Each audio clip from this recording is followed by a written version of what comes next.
Bloody hell, it's already April. Normally seeing this would be a BTS merchanting review, but if you read the BTS, you will know there isn't much to say in terms of merchanting. So instead, this video is about the one question I've been hearing hundreds of times over the past weeks. What the hell is happening to rares?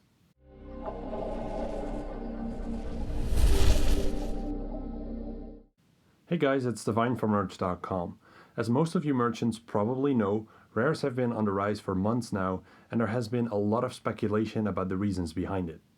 It got to the point where some people started saying rares are rising because they look better in NXT or because there is a gold dupe, which made me feel like it was time to make this video. I'll explain to you how I see things. The longtime subscribers of the channel, who are pretty awesome by the way, may remember almost a year ago I made a video on why rares keep rising and gear keeps crashing. It got a surprising amount of feedback, so it was clearly something on the minds of a lot of people, and back then it came down to the following analysis with too many bots at its basis. I won't go over it again in detail here, you can check out that video for it. Over the past few months, rares have been rising a lot again. With the amount of bots in-game at a pretty low point in RS3, there have to be different reasons why they keep rising this time, so let's look into that. The main reason in my eyes is that merchanting in RS3 has now definitely entered its endgame. Let me explain. With endgame, I don't mean merchanting soon won't work anymore. For as long as the game exists, there will be merchanting. Let me be clear about that. What I do mean is that we're at a stage where if you're not among the richest merchants in a game, you probably never will be. It's a bold claim and I don't mean to demotivate anyone. In fact, I would love it if you could prove me wrong. But this is how I see things today without trying to be dramatic. What it means is that the game is now in a state where it's no longer possible to out-earn the richest merchants. And this is because they hold the majority of the most profitable items in the game, and there are no alternatives to make profit faster than them. If you want to make profit on items they hold, for example flipping a red party ad for 100 mil because it is rising, they will make way more than you do as they're holding a whole bunch of them. There's a cap on how many you can flip per day, as there are only so many people around that want to trade them at a good profit for you. So there's only so much that you can do to try to catch up. Now this is already keeping in mind that you're in the top 1% richest players and can afford to flip a red party ad to begin with. Now you might say, hold on buddy, party ads have been around for over a decade.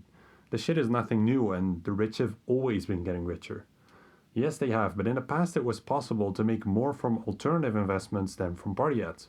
If you look at 2014, for example, party ads were pretty stable the entire year, which meant that the richest merchants were forced to do other investments if they wanted to remain the richest, and this is something everyone could compete in. In 2013 and 2012, party ads also rose a lot, but back then we still got updates to the game that allowed people to make dozens of billions, especially before Evolution of Combat, when a lot more players were around. If you look at my log, for example, it currently has 28 bill profit uploaded, but 25 bill of that was actually logged in the second half of 2013, which mostly came out of update investments. Over the past year, even if you did an update investment, there's no longer the critical mass of players that will buy your stock. The only exception to this has been Invention, which was the last chance to catch up to the big guys for just about everyone. I'm not talking about getting 10 or 20 billion here and then you're suddenly the richest guy in the game. We're talking hundreds of billions. Invention was a one-of-a-kind opportunity to get over 300% return on investment on dozens of items with billions invested, which almost never happens for any other update investment. It allowed someone who invested 10 bill to walk away with anywhere between 20 and 200 bill if they did well. Now you may say this opportunity will happen again in the future with other elite skills, but by that time, so in like 2 years, the gap between the currently richest group of merchants and the rest will be so big that even a new elite skill won't allow them to catch up. It's also very unlikely that future elite skills will impact every single item in the game like Invention did. Bonus XP weekends are no option either, as just about everyone invests for these in a relatively small pool of items. Jagex has also made them extremely predictable by announcing them months in advance, which makes it really hard to more than double your cash on almost anything.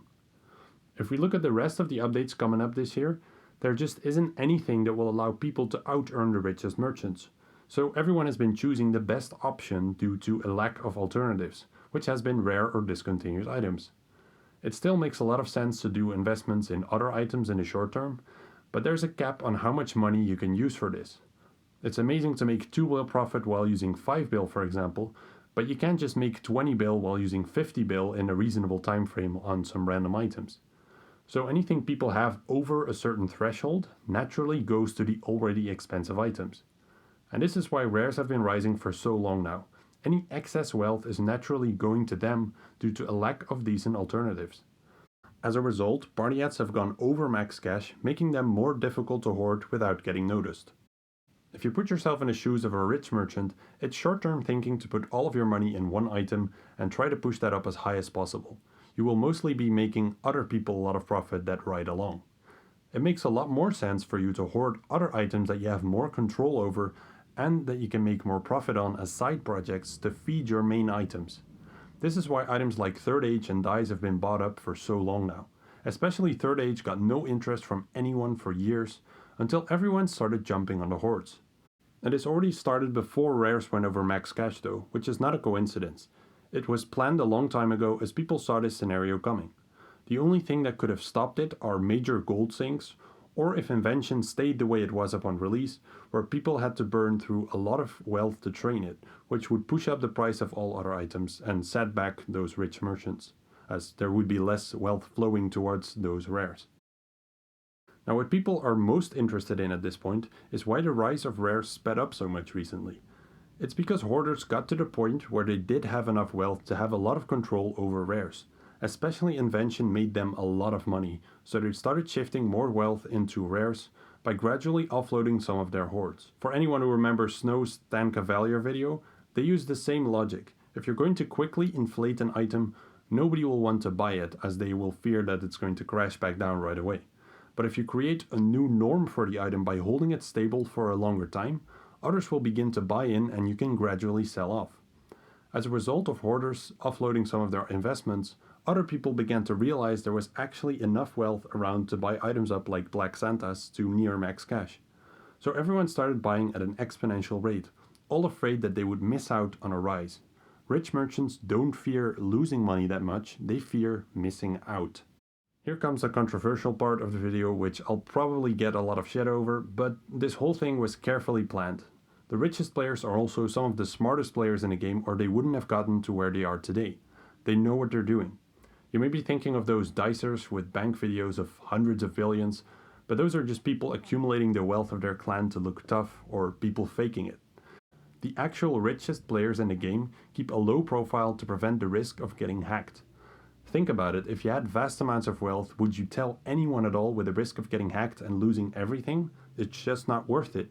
You also give a lot of information to other merchants out there about what you own, how much you have, what you're into at the moment. It's just not a good idea. A lot of people are under the impression rares aren't being hoarded, and that the reason why they have been rising is simply that there is more demand from the market in overall. The reality is that the hoarders have gradually created a stable base over the past 5 years. If any of you were ever part of a merchanting clan back in the Grand Exchange days, you know how this works. A clan didn't just announce an item to the public and then let everyone start buying. That way the majority of the stock would be in the hands of people trying to make some quick profit, which would result in any attempts to buy it up failing. If you want an item to consistently rise in the long term, then you need a small group of people to hold the majority of the stock. Looking at Black Santas, for example, they were around 200 mil for several months and then 300 mil for the rest of 2014, allowing hoarders to gradually create a stable base.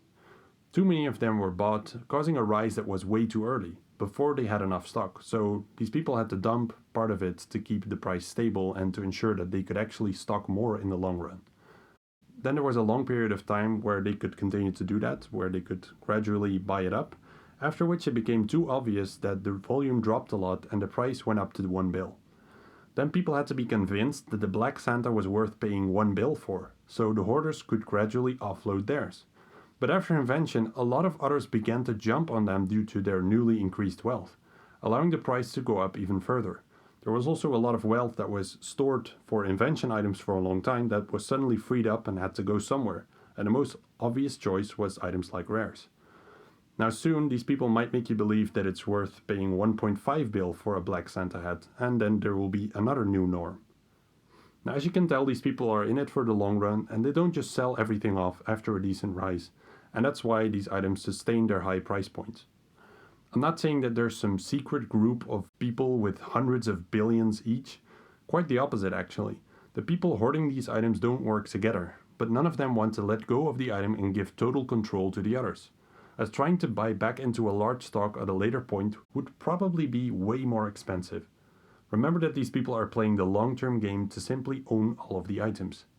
The most effective way of doing so is using alternative items to make profit, while using this profit to grow your main collection and buy up more alternative items. You keep repeating this process until you have built your own empire. This is exactly the business logic behind Amazon, for example. They keep the main business growing, and any excess profit goes to setting up new ventures. So in this case of RuneScape, this means buying up new items, and those buyouts will be profitable in their turn, allowing you to start on even more ventures until you can eventually take all the profits to the main item. So am I saying buy rares, forget everything else? No, that would be impressively stupid, and you guys know I try to be as unbiased as possible in all of my videos. At the same time, I do want to give you information, and I can't pretend this isn't happening when I get so many questions about it. At the end of the day, we don't know what the future holds. Jagex owns the game and could make updates that would severely harm the most valuable items, like releasing new rares multiple times a year, as they have been doing, or adding new heavy money sinks. Rares can also still severely crash. A lot of their stock is controlled by a small amount of people. None of them want to hand over that stock to the others, at the risk of having to rebuy higher and missing out. But eventually someone will crack, which could send some of them spiraling down for a while. If you disagree with anything I said, feel free to discuss it in the comments below. I don't need you to believe what I'm saying here, they're just my observations from many years of merchanting, and I hope they gave you some insights in what's happening. Please go and prove me wrong by out-earning the richest group of merchants. Keep in mind that it's most important to have fun, and even if you may not become the best, you can still have a lot of that. Thank you for watching. I'll see you all again next week for another video.